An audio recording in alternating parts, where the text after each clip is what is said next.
Prince Harry sent a deliberate message to his father King Charles during recent outing. Prince Harry's name has been in the headlines a lot lately as the Duke has been attending engagements all over the globe. He went from Monetcito to New York to London and to Africa in support of various causes. During Harry's trip to the Big Apple in late September for Climate Week, he participated in a number of initiatives including the Concordia Annual Summit, the Clinton Global Initiative, and a function for his non-profit Travalyst. Now, someone who used to work for the royal family and knows Harry well says that the Duke sent a message to his father, King Charles, when he spoke at one of those events.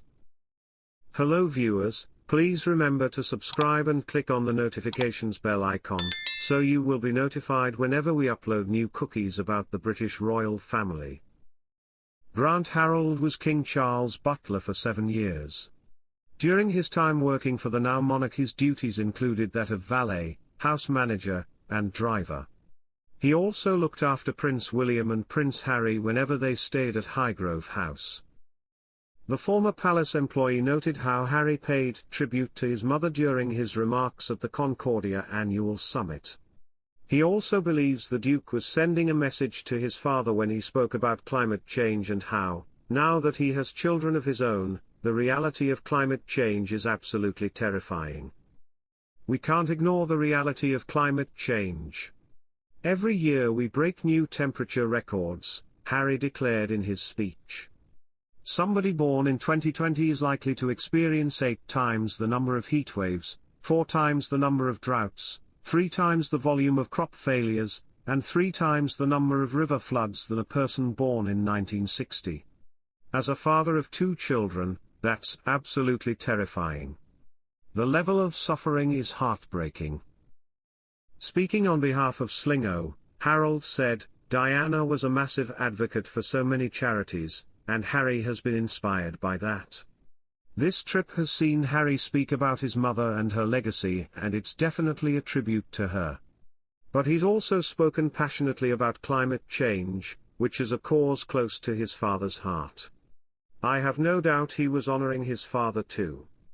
Harrold then added, Harry loves and respects Charles and has a great deal of admiration for him.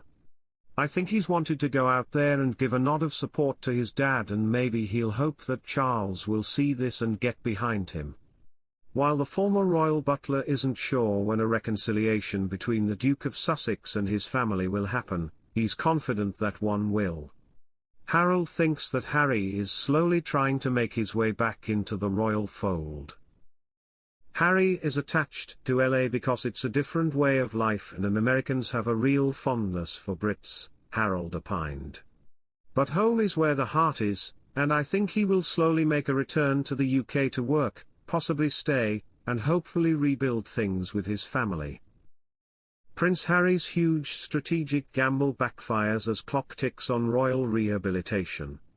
Prince Harry made a huge strategic error in attacking the royal family, it has been claimed, as he did not take into account the health of the king.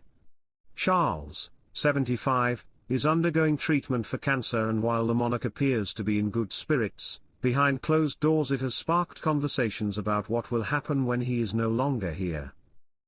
Sources and royal commentators now reckon the Duke of Sussex, 40, felt able to publicly criticize the institution because he assumed his father's time on the throne would stretch well into the next decade. Charles's mother Queen Elizabeth and father Prince Philip both lived well into their 90s, while his grandmother was over 100 when she died.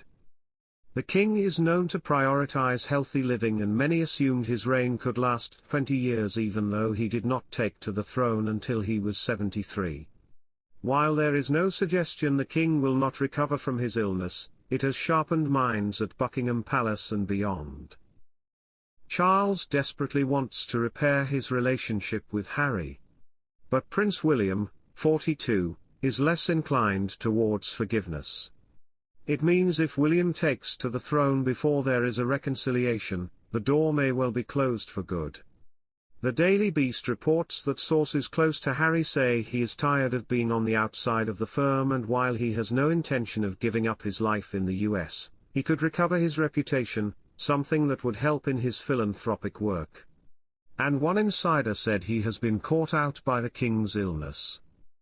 They said, he thought he might have 20 years with his father as the ultimate authority to mend those broken bridges. Asked if he would have released Memoir Spare if he thought William would be king in a few years, they said, I doubt it.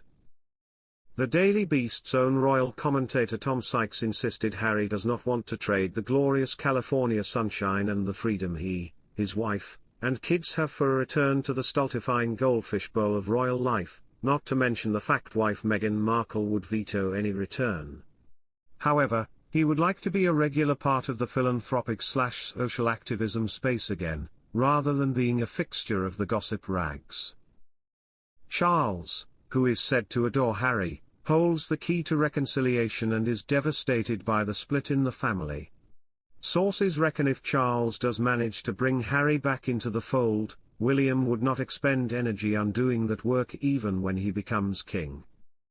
Prince Harry makes impassioned speech about breaking down stigma as he reunites with old friend on solo trip. Prince Harry reunited with his old friend, Prince Siaso of Lesotho on Tuesday, October 1st, and gave an impassioned speech around a bonfire about the work their charity Centibale has been successfully carrying out. On day one of the prince's trip, his first to the African country in 5 years, he spoke in front of Prince Siaso and youth leaders, where he shared details of the positive impact they had in breaking down stigma in this country and also in Botswana.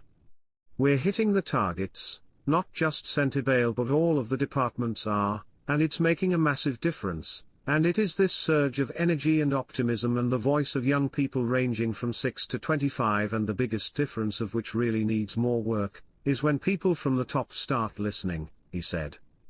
Prince Siaso added, this whole journey of Centibale started from that element of, Harry, having come to the motherland. He's now my younger brother Mohali, the warrior, but experiencing breathing the same air, eating the same food as the children that inspired this dream to come to where we are now.